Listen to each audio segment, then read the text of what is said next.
Ahora les pido que le den la bienvenida al doctor Michael Pollack, quien nos va a dar la sesión magistral de clausura. El doctor Michael Pollack trabaja en la Universidad de McGill en Montreal y él nos va a hablar sobre obesidad y cáncer de mama. Muy bien, me tengo que disculpar por hablarles en inglés. Pero mi tema es particularmente importante para los oncólogos mexicanos por una razón que verán en un momento. También me gustaría agradecerles antes de continuar a los organizadores por la posibilidad de compartir este trabajo con ustedes. Entonces, como ustedes observan, nos interesan las hormonas, la obesidad, el balance energético y el cáncer. En The Lancet, hace unos cuantos meses, hubo la publicación más reciente del problema de la obesidad en el mundo, como se muestra en esta página editorial. El artículo cuenta con muchas páginas de tablas, pero yo aislé unos cuantos ejemplos para enfatizarlos. Ahí en la parte de abajo, colocando a México, su país, en la parte de arriba, luego Canadá, mi país, en el centro, y como otro ejemplo tomé el país de España. Las cifras son la prevalencia de la obesidad entre hombres jóvenes y mayores y mujeres jóvenes y mayores. Así que ven ustedes que en esta prevalencia de la obesidad, México, en cierta manera, es como que el ganador. Hay más obesidad en México que en Canadá o que en España, particularmente entre las mujeres. Pero ¿por qué nos preocupa? Pues porque somos oncólogos. Pero bueno, antes de continuar, esto solamente, sin meternos en los detalles, les muestra que la base etaria de la obesidad, es decir, que la obesidad en todos estos países es particularmente un problema en las edades en las que el cáncer es particularmente problemático, que es la edad media y los 60, la sesentena. ¿Por qué entonces como oncólogos debemos de preocuparnos por la obesidad? Bueno, pues resulta que este artículo y muchos otros como este han mostrado que si analizamos las estadísticas epidemiológicas,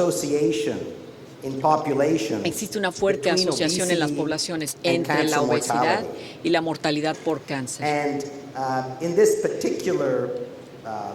En este ejemplo en particular, observamos que aproximadamente 14% de todas las muertes y 20% de todas las muertes en mujeres por cáncer se pueden atribuir a la obesidad. Entonces, desde el punto de vista de salud pública, si ustedes son un país con alta tasa de obesidad, tendrán que preocuparse que con el tiempo esto llevará una carga mayor de cáncer. Y esto es ya algo que nos da la motivación para estudiar la interacción entre la nutrición, las hormonas, la oncología y el metabolismo. Y es de lo que hablaré el día de hoy. Entonces, desde el punto de vista de la ciencia, tenemos que plantearnos la pregunta: ¿acaso la célula cancerosa se preocupa de si el paciente padece hambruna, o acaso a la célula cancerosa incluso le interesa o sabe si el paciente está obeso? Aquí ven ustedes un ejemplo de niños muy obesos o de niños en estado de inanición, las grandes diferencias en su equilibrio energético a nivel de todo el organismo. Pero ¿cómo es que esto afecta la energía o el combustible disponible a nivel celular para el cáncer? Entonces, para presentarles este tema, voy a comenzar de una manera que quizá les parezca sorprendente, porque tenemos que revisar los aspectos básicos de la dependencia hormonal del cáncer. Observarán ustedes que la dependencia hormonal de algunos cánceres se relaciona con este tema. Entonces, Todos sabemos que la proliferación en organismos multicelulares es regulada por hormonas y factores de crecimiento. Esto ha quedado claro. Algunos cánceres en algunas etapas de su evolución natural retienen una dependencia de la estimulación hormonal. Y como todos sabemos y como otros oradores ya les indicaron y todos ustedes lo viven en su práctica, esta dependencia se utiliza terapéuticamente, por ejemplo, con cáncer de próstata o cáncer y castración o tamoxifeno. Así que este es el mejor artículo que haya sido publicado en la oncología, publicado por el Dr. Beatson. Es el antiguo artículo que creo que apareció en 1897 en The Lancet, cuando extirpó los ovarios de una mujer para tratar del cáncer mamario. Así que este fue el inicio del tratamiento hormonal del cáncer. Él era tan inteligente. Hay que darnos cuenta que cuando Beatson extirpó los ovarios para tratar cáncer de mama, el estrógeno, la hormona, todavía ni siquiera había sido descubierta. O sea que realmente él se arriesgó y eso abrió todo un campo. Y ahora sabemos, como lo han mencionado otros oradores, conocemos los beneficios del tratamiento adyuvante o paliativo con antiestrógenos y todos conocemos el caso del cáncer de próstata y que la terapia de castración pues es tan útil. Entonces, si estas terapias endocrinas son tan útiles y tan redituables y se toleran tan bien, ¿cuántas otras hormonas se aplica este paradigma? Podríamos ir más allá de los estrógenos y las mamas y los andrógenos y la próstata, y verán que yo creo que la respuesta es que sí, y que se va a relacionar con la obesidad. Esto me da la manera de presentar el siguiente tema, que tiene que ver con la insulina y los factores de crecimiento relacionados con la insulina. El paradigma de la dependencia hormonal del cáncer se sabe que se extiende a muchos factores de crecimiento, no solo los andrógenos ni los estrógenos, sino, por ejemplo, a factores de crecimiento epidérmico. Pero la insulina y la IGF son factores de crecimiento que también regulan el crecimiento del cáncer, pero que ofrecen una liga específica a todo el metabolismo energético del organismo. Estas son las hormonas que se relacionan con lo que comemos y que también se relacionan con el comportamiento del cáncer. Hay muchos hitos de investigación en esta área. Este es un horizonte de la revista Review, pero les muestro una sola diapositiva que proviene de un artículo de 1985. De hecho, fue un artículo de Nature de Axel Ulrich, cuando él clonó el receptor de la insulina. En ese momento, por supuesto que el receptor de la insulina era desconocido, y cuando él descubrió cómo se veía este receptor de la insulina, reconoció que tenía una semejanza estructural con los oncogenes y lo puso justo en el título del artículo. O sea que de inmediato tenemos que la hormona que es de interés a los ginecólogos tiene algo que ver con el tipo de actividad que le interesa a los oncólogos. Y sabemos que los receptores tipo insulina se encuentran presentes en el cáncer. Esta tinción de color café del tumor mamario es receptor de insulina. Así que los receptores de insulina se encuentran presentes en los cánceres. Y quería yo revisar para los oncólogos que a lo mejor no tengan una orientación tan endocrinológica, ¿qué es lo que hace la insulina? Aquí vemos en la animación los altibajos de la insulina después de una comida. Ahora tenemos hambre, así que nuestro nivel de insulina está bajo. Dentro de una hora subirá. Y la señal es que cuando el alimento se consume, se acaba de consumir, la secreción de insulina sube. La insulina baja el azúcar porque señaliza a las células que utilicen el azúcar del sangre para captarla y señaliza a las células que es el momento de abundancia. O sea, está bien proliferar o realizar tu crecimiento ahora porque tienes mucho combustible. No me voy a meter en los detalles de esta diapositiva desde el punto de vista técnico, pero tenemos un sistema para el sistema de crecimiento tipo insulina y dentro de él tenemos toda una familia de receptores. De hecho, son 6 receptores cuyos ligandos son insulina o factores de crecimiento tipo insulina, y por supuesto que los receptores de insulina se encuentran presentes en los órganos que controlan el azúcar en sangre, como por ejemplo el hígado, el músculo y la grasa, pero estos receptores también se encuentran presentes en el cáncer. Así que este fue uno de los primeros artículos que nuestro grupo de colaboradores de Harvard publicó en 1988 y que los niveles IT1 se relacionaban con riesgo de cáncer de próstata y IGF-1, perdone. Ahora, en aquel entonces fue una información revolucionaria porque nadie pensaba que el cáncer de próstata estuviera relacionada con una hormona peptídica, sino que la historia completa se pensaba que era sobre los andrógenos. Aquí tienen otro ejemplo, el péptido C. El péptido C no se deberá de confundir con la proteína C reactiva. El péptido C es un índice de secreción insulínica. A más péptido C, más insulina, y también más péptido C en la gente obesa. Y verán ustedes que al aumentar la cantidad de péptido C, el riesgo relativo en este ejemplo de cáncer colónico aumenta 3 veces. Bastante importante, o sea, tiene un efecto grande. También tenemos alguna evidencia experimental simple. Aquí tenemos un ejemplo de cáncer de próstata. Es el mismo tipo de ratón, el mismo tipo de cáncer, pero la única diferencia es qué es lo que come el ratón.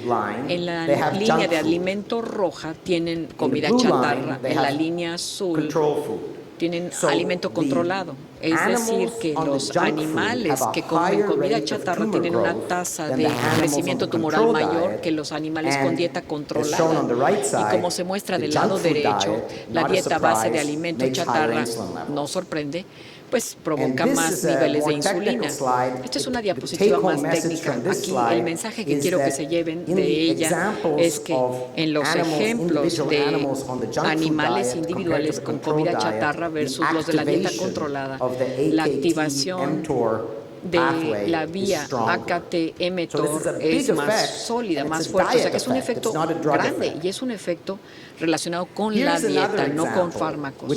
Bueno, hay aquí otro ejemplo que les explicaré y estoy seguro de que lo podrán comprender. Esto es un ejemplo del cáncer de mama experimentalmente. En la parte de arriba, a la izquierda, a más insulina, más proliferación. En la parte superior derecha, mientras más utilizamos el inhibidor de la insulina, más baja es la proliferación. Pero la gráfica de abajo nos muestra el crecimiento de un cáncer de mama experimental de una manera que a lo mejor a ustedes les resulte interesante. La línea de arriba es el control y crece rápidamente. La línea del medio es el fármaco inhibidor de insulina, o sea, es un efecto modesto, pero la línea de más abajo es una línea interesante porque estos animales a los que convertimos en diabéticos tipo 1, porque les destruimos las células beta pancreáticas, o sea, estos animales tienen glucosa muy alta, pero muy baja insulina, y el cáncer se inhibe su crecimiento. Quiere decir que el cáncer necesita más insulina incluso que glucosa. Entonces vamos a continuar y volvamos a algunos de los temas que traté de presentarles antes sobre el equilibrio de la energía, la nutrición y el cáncer. Tenemos la pregunta, ¿acaso las células cancerosas saben si el paciente es obeso o acaso les interesa? Bueno, pues esta diapositiva no apareció correctamente. No sé qué nos falló, pero el asunto es que les diré lo que se suponía que les mostrara. Algo salió mal, quizá esta conversión de MAC a PC, pero bueno, muestra experimentos clásicos de principios de los 1900 en donde fácilmente se puede evitar el crecimiento o inhibir el crecimiento de un tumor en un ratón poniéndolo en inanición. Si el ratón está en inanición, el tumor crece menos. Esto es lo que se muestra aquí. Y también ya les mostré que a partir de estudios en humanos, las personas obesas se sabe que tienen una mayor mortalidad por cáncer. Esto se debe en parte a la mayor incidencia y parte al peor pronóstico. Perdónenme. En su pantalla se ve mejor. Bueno, aquí esto es lo que la gente solía pensar como explicación, que cuando tenemos diferencias en el equilibrio energético del hospedero, entonces se tiene una diferencia en el equilibrio energético celular, porque a más comes, más energía hay disponible para las células y obviamente esto altera la proliferación. Esto suena lógico, pero en realidad está totalmente incorrecto. No es cierto. Si tú dejas de comer por unos cuantos días, tu cuerpo va a comenzar a utilizar la energía almacenada en la grasa e incluso descomponer los músculos en caso de necesidad para mantener alto tu nivel de azúcar en sangre. Es decir, que tu nivel de nutrientes en la sangre no cambian de golpe con tu manera de comer. O poniéndolo de otra manera, si la ingesta nutricional se reduce, la glucosa circulante no baja significativamente hasta que estás casi muerto. ¿Por qué? Pues por la descomposición de grasa y músculo almacenados que protege contra la hipoglucemia. Asimismo, es importante saber que las células cancerosas son mucho mejores para extraer la glucosa y aprovecharla de la sangre que las células normales. Y esto se demuestra todos los días con la técnica de los PET scans con etiqueta de glucosa o marcadas con glucosa. Así que algunas personas mal informadas y doctores y pacientes, de hecho piensan que van a poner al cáncer en inanición matando de hambre al paciente, pero esto no funciona porque incluso la última molécula existente de glucosa sería comida por la célula cancerosa y no por la célula normal. Pero volvamos a la paradoja porque dejé una pregunta sin responder. Si ustedes tienen menos cáncer, menos crecimiento del cáncer cuando están en inanición y si tienen más crecimiento cuando están obesos, entonces ¿cómo funciona esto? No funciona por la variación en la ingesta de alimento que afecte directamente la variación en la energía disponible para la célula cancerosa, sino que más bien lo que pasa es que la diferencia en los balances energéticos cambian el ambiente hormonal y entonces el ambiente hormonal altera la proliferación. Entonces, lo que esto quiere decir es que este problema del aporte energético dietético que influye el crecimiento de los tumores, influyendo el ambiente hormonal, más que la energía que tiene disponible el tumor. De tal manera que todos estos efectos de comer excesivamente o demasiado poco se vuelven otro ejemplo del paradigma de la dependencia hormonal del cáncer. Pero ahora ya no son los estrógenos, ni el cáncer de mama, ni el paradigma bien conocido, sino que es más bien la idea de que las hormonas reguladas nutricionalmente también influyen a los cánceres y que también están cambiando dependiendo de cuánto comemos. Entonces veamos ahora algunos datos clínicos que respaldan lo anterior. Este es un grupo de pacientes con cáncer de próstata. Todos en esta gráfica son pacientes. Aquí estamos hablando de pronóstico, no de riesgo. En el eje vertical tenemos muerte por cáncer específica de próstata. En el eje horizontal tenemos el tiempo y lo dividimos dependiendo de su peso. O sea, pueden observar que los hombres obesos con cáncer de próstata tienen una tasa de mortalidad mucho más alta. Y si tomamos la misma población y si en lugar de graficar de acuerdo al peso, graficamos de acuerdo a el péptido C, que es el índice de la secreción de la insulina, la línea roja es la de los varones con cáncer de próstata con alta de insulina. La línea verde es la de los otros hombres. Y pueden ver que esto le da seguimiento a la obesidad. Y esto tiene sentido porque la gente obesa tiene mayor secreción de insulina. Para explicarlo ahora de una manera un poco más formal, digamos que esa alta insulina de la obesidad es un mediador candidato del efecto adverso de la obesidad sobre la supervivencia de los pacientes con cáncer de próstata.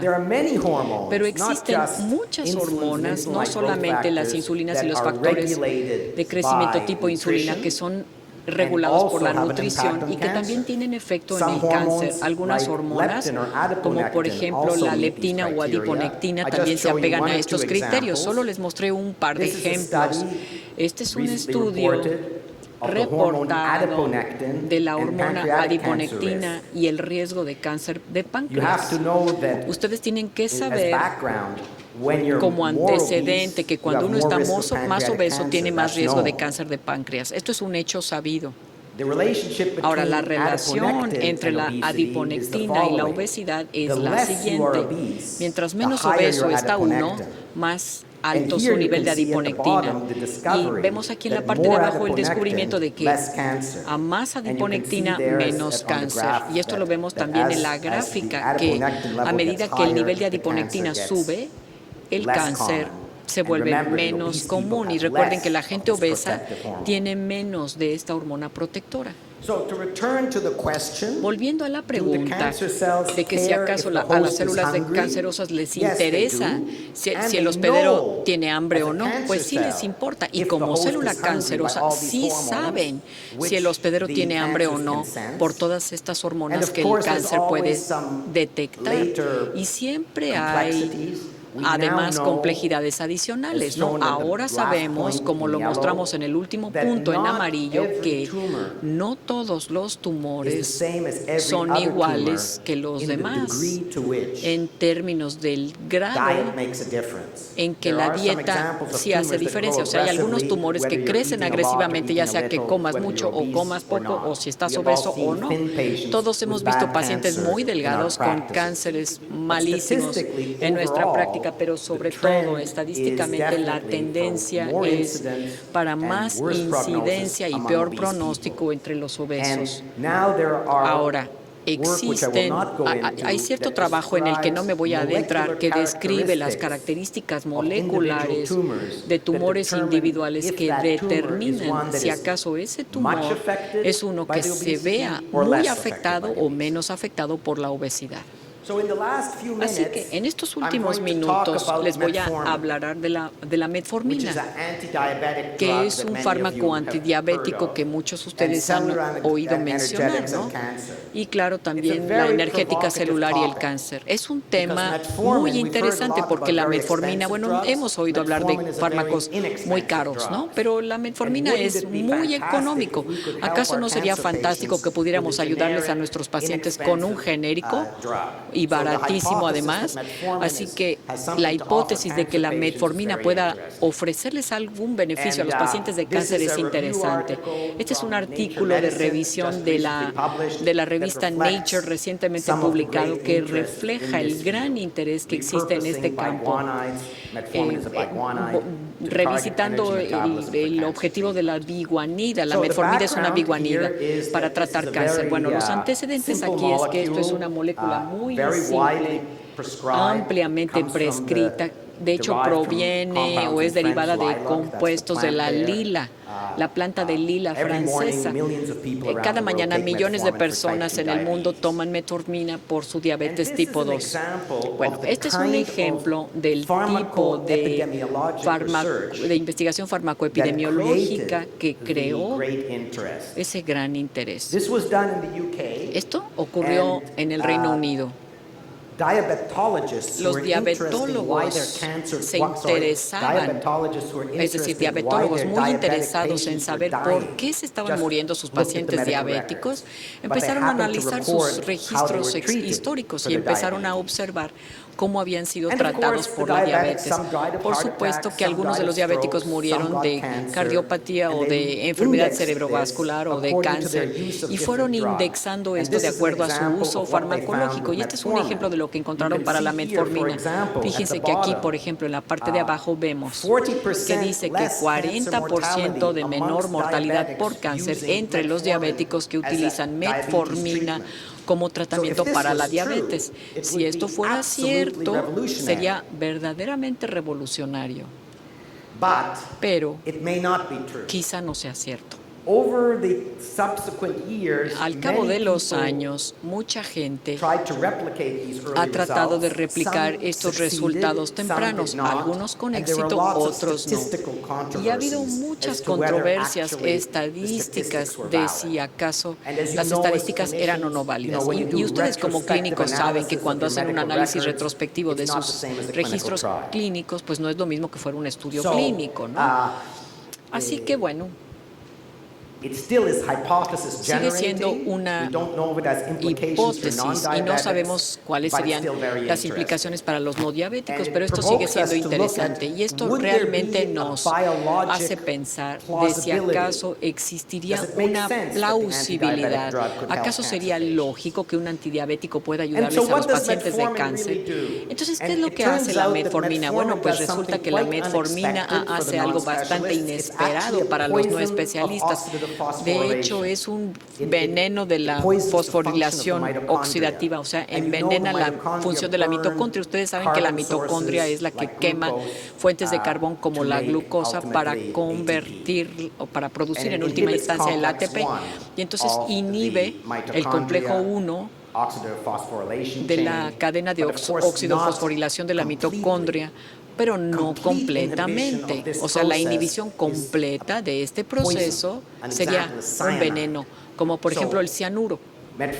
Entonces, la metformina inhibe parcialmente este proceso, provocando cierto estrés energético en cada célula que está en contacto con la metformina. Entonces, esta animación les va a mostrar lo que pasa con la diabetes. El fármaco inhibe la oxidofosforilación.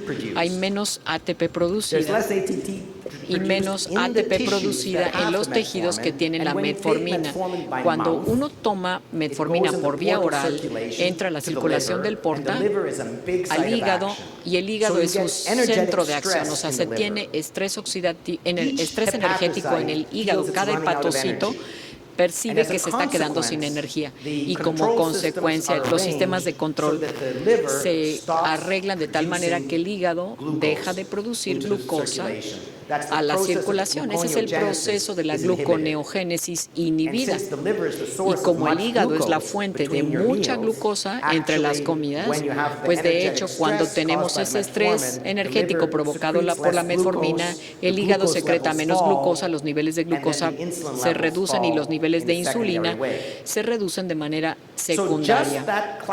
Así que tan solo esta acción clásica que no requiere que la metformina toque el tumor podría posiblemente ser de beneficio, porque si tuviéramos un tumor muy sensible a la insulina y si este fármaco bajara los niveles de insulina, quizá podría funcionar sobre esa base.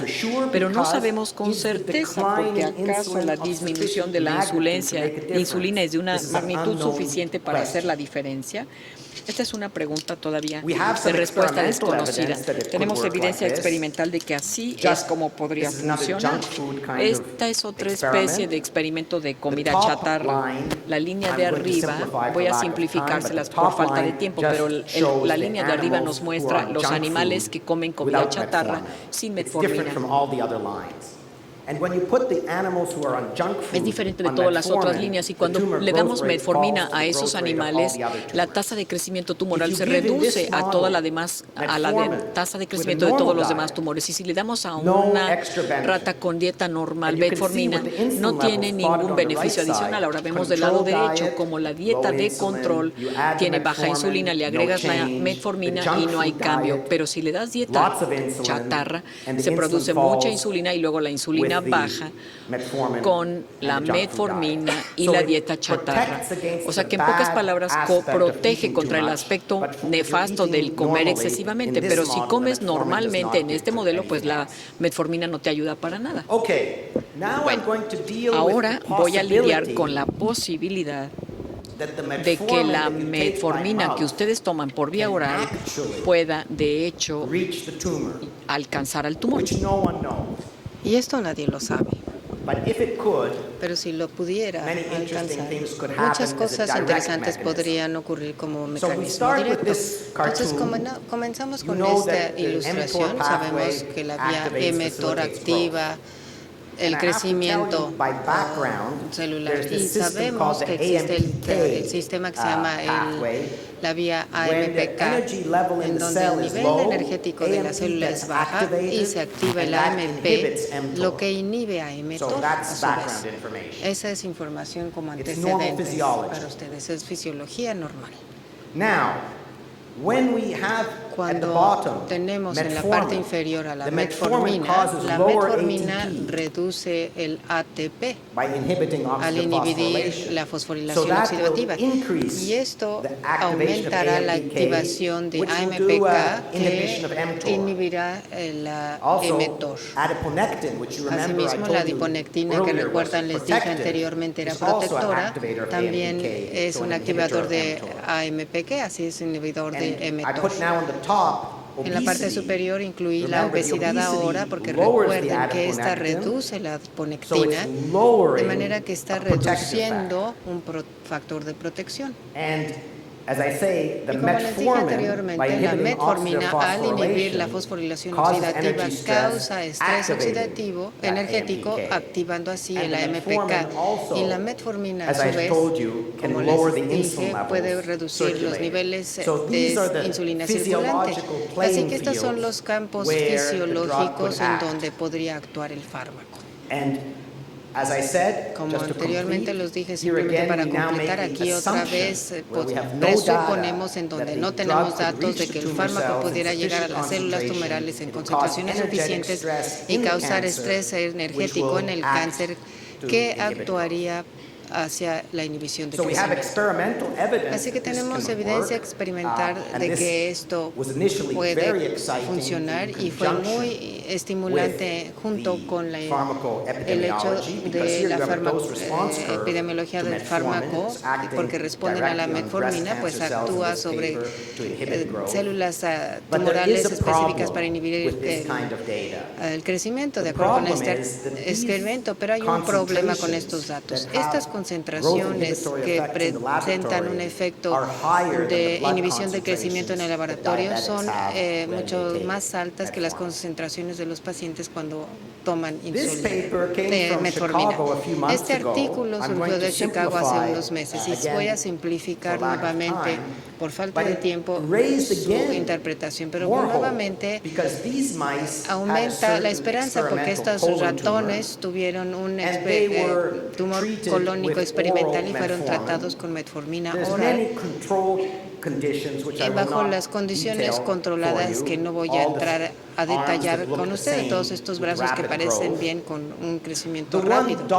Pero la línea punteada en la parte inferior es el ejemplo de los tumores que fueron tratados cuando los ratones recibieron metformina inyectada. Observen, metformina inyectada, no la metformina como la da el diabetólogo por vía oral. Así que existe evidencia in vivo definitiva que esta hipótesis podría tener su fundamento, aun cuando la farmacoepidemiología es un tanto controvertida. Voy a mencionar ahora que esto nos lleva a toda esta serie de nuevas ideas de hacer blanco sobre la fosforilación oxidativa para causar estrés energético. Y este es un tema de investigación nueva, no sabemos si va a ser productivo y desde el punto de vista clínico importante o no, simplemente son ideas que están comenzando a estudiar. Y es una estrategia que difiere de hacer blanco en una vía de señalización única, sino que está haciendo blanco sobre los requerimientos energéticos de la célula tumoral. Existe una situación especial ahora de la que hablaré con ustedes hoy. Tenemos más de 175 estudios clínicos en curso de metformina como parte del tratamiento de cáncer, y pueden ustedes entrar a clinicaltrials.org. Y ningún compuesto se ha inventado para que realice bajo el cual se realicen 175 estudios clínicos inmediatos. Esto surgió porque las ideas, que ya las he revisado con ustedes, resultan un tanto interesantes y cualquier médico puede ponerlo en práctica, porque la metformina se encuentra en las farmacias, es económica y pueden hacer un estudio clínico sencillo. Pero muchos de esos estudios clínicos son muy informales y están mal coordinados. Quizá no sean realizados en una forma lo suficientemente formal para podernos ofrecer respuestas claras. Todos los estudios en curso están haciendo análisis de la hipótesis específica de que la dosis antidiabética de metformina tiene una actividad antineoplásica. Esta es una pregunta muy específica, porque quizá la idea general pueda ser cierta, pero la dosis antidiabética es demasiado baja. O quizá la idea general es verídica, pero la metformina, que necesita moléculas transportadoras especiales para poder entrar a la célula, no resulta ser el miembro de clase adecuado. A lo mejor necesitamos utilizar un fármaco anterior, que es la metformina, como antidiabético para lograr la penetración a la célula cancerosa, porque es más lipofílica. Si bien hay muchos proyectos de investigación en curso actualmente, no todos toman en consideración los desafíos potenciales que hemos identificado. Y quizá, si estos estudios resultan negativos, no deberíamos abandonar la idea, pero más bien pensar cómo proponer la pregunta en una forma más definitiva. Y algunos de estos más nuevos estudios que se están diseñando utilizarán diferentes dosis de metformina o vías de administración de la metformina. Recuerden, en el trabajo experimental se tenía que inyectar, y ningún endocrinólogo lo haría para el tratamiento de la diabetes con metformina inyectada. Entonces, para resumir, la idea aquí es que la farmacocinética de la metformina, tal como se usa en la diabetes, no sería óptima en oncología. Sin embargo, aprenderemos de estos cientos de estudios, que no puedo entrar, para la oncología. Hay algunos estudios en Italia, por ejemplo, en donde establecieron estudios de biopsias secuenciales de ventana de oportunidad, y encontraron que la tasa de proliferación con metformina se redujo en cierto grado. Entonces, los primeros datos sustentan la hipótesis, pero no confirman que la dosis convencional de metformina sea la dosis a utilizar. Aquí menciono solamente que existe un área particular que nos interesa, y que es el cáncer colorectal, pero la prevención del cáncer colorectal. Este es el índice de proliferación, es el mismo que con KS17, con un epitelio de colon sano, cuando ponemos al paciente bajo metformina. La tasa de proliferación se reduce en más del 50%, lo cual es sumamente sorprendente. Y esto sugiere que el fármaco quizá está actuando como un inhibidor de la proliferación para células epiteliales de colon normal. Y entonces estos miles de diabéticos ocurriría esto. Y la razón por la que esto se da con tal eficacia en este contexto particular es que cuando se toma metformina en forma oral, la concentración más alta se encuentra, de hecho, en el intestino, y luego viene el hígado. Así que quizá exista alguna aplicación potencial para prevención de cáncer colorectal, o sea, otra frontera nueva en esta área. En los últimos minutos he revisado algunos ejemplos de nuevos y viejos datos en esta interconexión entre la nutrición, las hormonas, la oncología y el metabolismo. Tenemos el hecho de que en todo el mundo, y quizá México sea un ejemplo especial porque tenemos cada vez más obesidad y tenemos todas estas razones teóricas de que el problema de la obesidad es relevante para el problema de cáncer. Así que yo creo que el área de investigación que está dentro de la intersección de todos estos 4 campos es importante. Y creo que podríamos necesitar trabajar más para manejar la epidemia de la obesidad sobre una base poblacional por las implicaciones de la epidemia de obesidad sobre la carga de cáncer en la población. También se reconoce al final de cuentas los métodos del mecanismo de acción a través del cual la obesidad puede generar un pronóstico malo para el paciente con cáncer, y podríamos aprender más sobre la fisiopatología básica del cáncer en general y cómo un nuevo conjunto de hormonas, no solamente andrógenos, estrógenos, pueden afectar el crecimiento de cáncer. Muchas gracias por su atención. Agradecemos al Dr. Pollack su excelente Thank you very much, presentación. Dr. Pollack, No sé for si your hay great alguna pregunta para el presentation. I doctor. don't know if you have any questions for Sí, Dr. adelante. Pollack.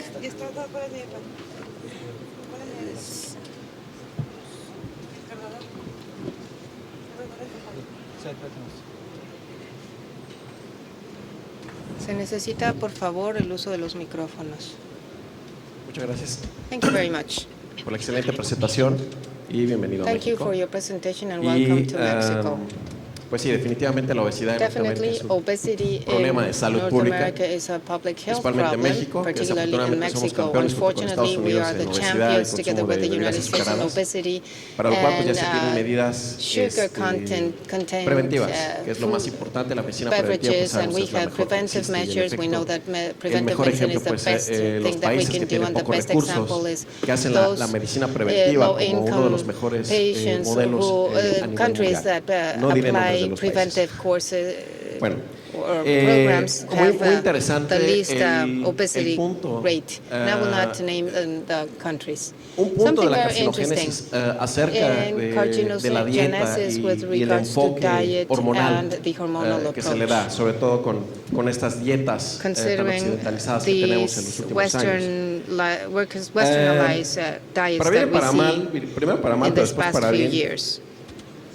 Tuve For contacto good con or los bad, investigadores de I have had NCI, contact with the NCSI y está en researchers, contacto con ellos de and manera I've been in contact with frecuente, them incluso presencial. frequently. Entonces yo les preguntaba a ellos y Even ellos me I have dijeron, bueno, attended son estudios viejos y ya this place, hay una evidencia these bastante meetings, and importante there is a acerca high de un evidence estado proinflamatorio on the derivado de la dieta, pro-inflammatory incluyendo, por state ejemplo, derived from diet, no nada más todo lo de la vía de la insulina, including sino también not only los ácidos the grasos, omega 3, insulin los aspect, omega but 6, omega also 9, que omega 3, producen alta omega cantidad 6, de and omega 9 prostaglandinas, that generate high tromboxanos, amounts of y todas prostaglandins and otras thromboxanes citocinas and other que kinds están en of el medio extracelular, cytokines that are in the que influyen extracellular en la carcinogénesis de manera setting that importante, have an o al influence menos in hay carcinogenesis, evidencia, or at como least les there dice, is bastante evidence compelling.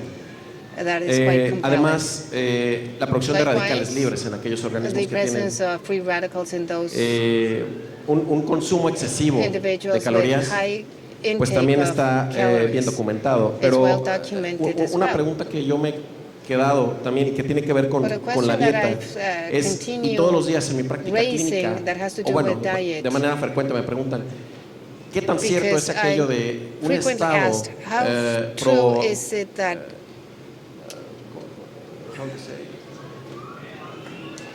provasal pro-basal state versus un estado versus proacídico, proacidic state, derivado de una teoría muy derived controvertida from a del very Dr. Bissinger controversial, hace algunos theory años of o Dr. décadas. Bissinger a few No he encontrado decades alguna ago. I respuesta haven't clara al respecto. found ¿Qué nos podría any compartir clear al response respecto, in doctor? this Por favor, regard. muchas So what gracias. can you say about this, Dr. Yeah. Pollack? Well, You can take your headsets off when you respond. yeah. So, first of all, Primero que nada, the first part of your comments respecto a la primera parte de su was really comentario, important. And, déjeme decirle que fue we muy do need, importante. as a society, Sí necesitamos como globally, sociedad to pay a nivel attention more mundial to poner what we atención eat. más a lo And, que consumimos e It's ingerimos. very interesting Es muy how interesante suddenly cómo countries can repentinamente go los from países pueden starvation pasar to de la excess. hambruna al exceso. In Southeast Asia, En there's Asia some very del documented sureste cases where hay over a period of 20 casos muy years, documentados de que en el the periodo de problem has 20 gone años from el starvation problema and ha caloric pasado de la malnutrition hambruna y la to malnutrición calórica overnutrition. a la Because socially, sobrenutrición. when you're in a Porque society socialmente cuando nos where encontramos en una food is sociedad en donde limited los alimentos and están starvation limitados y is a threat, restringidos y la hambruna when food first es becomes una available, amenaza y de repente everybody llega overdoes it. alimentos, And, todo mundo there's probably sobreconsume. evolutionary reasons A lo for mejor this, hay razones whereby evolutivas en este sentido thousands en of el years of que evolution, miles de años de evolución when you were nos always lleva a que hungry cuando and siempre finally had estamos food, hambrientos y there was finalmente a tenemos appetite regulation that would acceso al encourage you apetito, to hay una overeat, regulación del because apetito then que for nos lleva a few a months you might starve again. sobrealimentarnos porque So, tenemos the miedo de que ability en to unos get cuantos obese meses temporarily lleguemos otra could vez a save la your hambruna. life. Entonces, si But comemos when y you tenemos now have obesidad, a a lo mejor landscape podemos estar where bien en caso food is de que podamos always entrar available en at un a estado price de that we can hambruna afford, posterior. people Entonces, eat sí, too cuando much. se puede pagar And por los especially alimentos, low se socioeconomic sobreingiere alimentos. situations Es impresionante where que en the people situaciones now, de before baja they were situación starving, económica, now they can personas eat. que antes padecían But they can't do hambre, much else. ahora They have pueden enough money to comer. eat, but let's say they cannot No pueden afford to hacer go on a otras cosas, holiday, como or por they cannot ejemplo afford to irse go de to university. vacaciones o The entrar a la only thing they can universidad. afford Lo to do único is que eat. pueden So pagar that's the only ahora pleasure they es have. That's alimento one of y the ese es su theories why they único eat too much. regalo y por eso we really have comen to do demasiado. something. Así que One hay que very hacer good algo y uno de example los muy is, buenos sugar. ejemplos es And a very el good azúcar. example of sugar Un is ejemplo soft drinks. muy importante son las So, bebidas we azucaradas. believe that, a drink, which is Pensamos basically que 30 en una grams of bebida sugar que son dissolved básicamente in 30 water gramos de is a bad azúcar food. diluido en agua It's es a un mal very alimento. unusual food in evolutionary Es terms. desde el punto de vista evolutivo You should now un tell tipo de all your alimento muy patients, inusual. Hay que decirle a sugar todos nuestros pacientes, should be used el azúcar like a se spice. debe utilizar como un It's okay to have a little bit of condimento. sugar, Sí, está the way bien you que have a little bit of consumamos un pepper. poco de azúcar, pero así como lo But you usamos un cannot poco de use sugar pimienta. Pero as no a debemos main utilizar el azúcar source of calories, como la because it principal raises the fuente de insulin. calorías porque aumenta el nivel de And you insulina. certainly should not Y por have supuesto, rapidly no absorbed deberíamos foods, like the absorber drinks. alimentos tan They rápidamente cause como a las spike bebidas, very high of insulin porque esto because there's no genera natural unos food picos de that is insulina porque no hay actually so suficiente high in alimento sugar que as esté soft tan drinks. elevado en So in all of azúcares como las evolution, bebidas. Así que it's a very todo tiene que ver complicated con la and evolución. interesting social story. Hay una historia social sumamente Before there interesante was pero slavery, complicada. Antes de la esclavitud, antes sugar de que was hubiera very esclavitud, rare. It's not el a azúcar common era muy plant. raro, no era It un was only producto slavery común, and solamente then, fue a través de la esclavitud modern farming that y made claro, sugar la so common. agricultura moderna And, lo que generó que el the azúcar dietary patterns se hiciera of un the world producto común y changed. los So patrones there's no dietéticos history en el of mundo hundreds of cambiaron. years ago, people eating Hace sugar. cientos de años no hay If you historia wanted de something las sweet, personas que you had tomaran to go, azúcar. Si querían algo dulce, to find a little necesitaban bit of sugar. utilizar It was extremely o buscar un expensive, poquito de or azúcar honey, que era very hard to get. extremadamente So the idea costosa that- o that, miel, incluso people muy would difícil eat de many alcanzar. kilograms of sugar Así per que year ahora is, el is hecho de normal que in our haya personas que society, tomen but it's miles de historically kilogramos de very azúcar al unusual, año and I think we es have to normal cut en nuestra down. sociedad The y business about necesitamos the bajarle. acid La is, cuestión del something I ácido won't comment on. I es don't algo think que no quiero there's good comentar. science about Creo that que hay aspect buenos that I'm aware of. estudios So científicos I sobre would, ese aspecto I que would yo say conozca, more así that que I'm más familiar bien with the hazards of eating too much estoy sugar. más Another familiarizado thing, con el consumo it's very, excesivo very de bizarre azúcar. Sin embargo, that on a es day muy like extraño today, que en un día como we're all este, hot, donde todos estamos so we're thirsty. con calor, y tenemos sed y queremos aliviar la sed. Eso es lo que queremos hacer. Queremos tomar agua. Sin embargo, hay muchas campañas publicitarias que sugieren que cuando tu problema es la sed, la solución es el azúcar. Porque nos dicen, toma una bebida azucarada. Y sí, uno suele tomarlo rápidamente porque tienes azúcar y tenemos sed y en realidad no lo necesitamos. En particular en lugares cálidos, la idea de agregar azúcar en bebidas que contienen agua es una muy mala idea. Disculpen que tenga que decir que algunas compañías no están pensando en la salud cuando están publicitando sus productos. En otras palabras, no hay que sobrereaccionar, no es el veneno el azúcar. Si hay que poner un poco de azúcar, podemos tomarlo, pero tampoco hay que decir que la mayor parte de las mayor parte de las calorías que tomemos ahora está en forma de glucosa, y espero que eso haya respondido a su pregunta. Gracias.